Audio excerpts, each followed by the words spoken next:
pourrait être autorisé à augmenter les frais de notaire. Cette taxe, c'en est une, payée par les acquéreurs de logements. Il est donc question de monter ce plafond davantage de ressources aux départements nécessiteux. Parce que les départements ont besoin d'argent ? Écoutez, les DMTO, ce qu'on appelle les droits de mutation à titre onéreux, c'est justement les frais de notaire. C'est vrai que c'est l'une de leurs principales ressources et elle baisse à cause de la chute du nombre de ventes. 11,5 milliards en 2023, 14,5 milliards en 2022.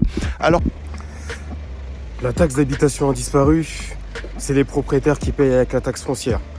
Vous avez une résidence secondaire, on a augmenté votre taxe d'habitation et une surtaxe sur la résidence secondaire. Maintenant, ils veulent augmenter les frais de notaire. Mais c'est quoi l'idée ? C'est quoi le projet ? Qu'est-ce que vous voulez, qu'on ferme boutique ? On essaie de construire un patrimoine, on nous crache dessus. C'est quoi le projet ? Vous pensez qu'on est milliardaire ? C'est quoi l'idée ? Maintenant, il faut vous comprendre que tout ce qui est infrastructure dans une ville, c'est les propriétaires qui payent. Vous voyez que les propriétaires sont 1 milliard de fois plus riches que les locataires. Il y a des petits investisseurs. Il n'y a pas que des gros investisseurs. Il n'y a pas que des gens comme nous qui essayent de maximiser au maximum, de vivre de ça. Il y a des gens qui ont 1 ou 2 appartes. C'est tout. Donc, il faut savoir que dès qu'il y a une perte, quand le gouvernement dit oui, il n'y aura plus de taxes d'habitation, etc., c'est les propriétaires qui paient. Donc là, le but, c'est que le département récupère de l'oseille parce qu'il y a une baisse du pouvoir d'achat, donc les gens achètent moins. Donc on va augmenter, donc c'est le DMTO, il me semble, je vais vous mettre ça au montage. On va augmenter donc la partie que va récupérer le département au niveau des frais de notaire. Donc ça veut dire qu'on va encore payer plus de frais de notaire. Encore une surtaxe de surtaxe. C'est-à-dire que pour avoir un investissement rentable, il faudra être formé par Bill Gates. Il faudra être formé par Robert Kiyosaki. C'est n'importe quoi. Je vous ai dit, j'ai fait une vidéo la dernière fois, j'en ai parlé. On est des vaches à lait. J'allais dire un gros mot, je ne veux pas être censuré. On est des vaches à lait. Les propriétaires, c'est les gens qui ne se plaignent pas. Et c'est là qu'il y a plus d'oseille à prendre. On paye quand on achète. Frais de notaire qui va augmenter. On paye quand on exploite. Taxes d'habitation. Vous avez des résidences secondaires, il y a encore des taxes foncières, pardon. Que vous avez, ou peu importe vos biens. Vous payez quand vous vendez, impôt sur la plus-value. Vous payez quand vous donnez ça à vos gosses si vous ne faites pas de SCI ou de choses comme ça. Impôt sur la succession. Vous payez quand vous exploitez. Impôt. Si vous faites du nu, vous payez. Si vous ne faites pas des travaux, vous payez. Si vous optimisez, vous payez. Parce qu'après, on va vous dire, ah non, le loyer est plafonné, etc., etc. Mais on va où ? C'est quoi le projet, là ? Comment vous voulez qu'on fasse ? Mais je suis tombé sur cette pancarte. Et il faut savoir que le département qui soutient le haut niveau, c'est les propriétaires qui payent. On retourne sur la vidéo. Donc toutes ces infrastructures-là, tout ce que vous voyez dans une ville, c'est les propriétaires qui payent. D'accord ? Donc clairement, les propriétaires, c'est une manne financière extraordinaire pour l'État. Il faut savoir que l'État, quand ils veulent récupérer de l'oseille, ils vont aller fouiller partout. Donc si jamais vous êtes adepte des combines, des trucs bizarres, faites gaffe. Parce que quand l'État veut récupérer de l'oseille, ça fait très mal. Donc là, clairement, c'est pas possible. C'est pas possible, ils augmentent tout. Ils veulent toucher au LMNP, ils veulent augmenter la taxe des frais sur les frais de notaire, la taxe foncière a encore augmenté, là cette année ça va encore augmenter. Moi je suis passé sur des taxes foncières, j'ai eu des augmentations de 60%. C'est quoi le délire ? C'est quoi le délire ? Heureusement que j'étais hyper large, mais ma renta on est en train de me prendre jusqu'à la moelle. Hein, on veut prendre mon sang ? C'est quoi qu'ils veulent ? C'est mon sang ? C'est quoi l'idée ? En fait, là, je me dis, mais maintenant, pour réussir à générer du cash sur l'investissement, ça devient un truc de fou, en fait. Vous avez vu toutes les taxes qu'il y a ?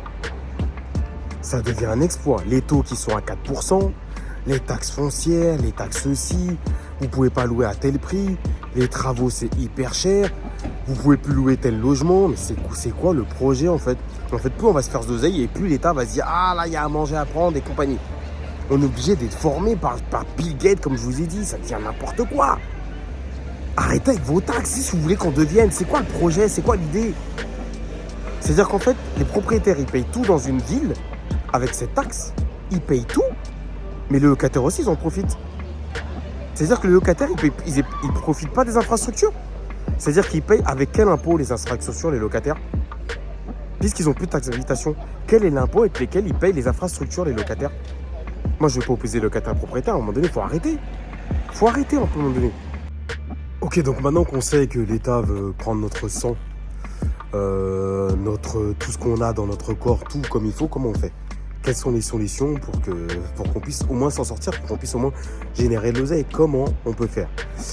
Déjà, il faudra de plus en plus s'orienter vers des systèmes de société et de holding. Donc rapidement, très rapidement, ce que c'est une holding, c'est le fait d'avoir une société type SAS qui contient 2 sociétés en dessous, ce qu'on appelle filles. Une société mère, donc qui va gérer l'imposition, 2 sociétés filles, donc 2 SCI par exemple, qui vont rentrer de l'oseille, une société qui va pas très bien marcher et une société qui va bien marcher pour compenser. Donc ça, c'est un peu le principe du holding. Et le fait d'être en société, en SCI, ça permet déjà d'éviter tout ce qui est problématique de LMNP parce que ça va potentiellement bientôt disparaître. Et ça va aussi enlever toutes les problématiques de être endetté sur sa tête, etc., etc. Donc bientôt, il faudra commencer à tendre vers une logique de société. Et si vous avez du nom propre, avoir une logique aussi, avoir une autre société qui va sous-louer votre bien en nom propre pour pouvoir exploiter l'oseille et puis faire des systèmes comme ça. Bref, je vous dis ça un petit peu rapidement, donc si vous avez des questions, vous mettez dans les commentaires.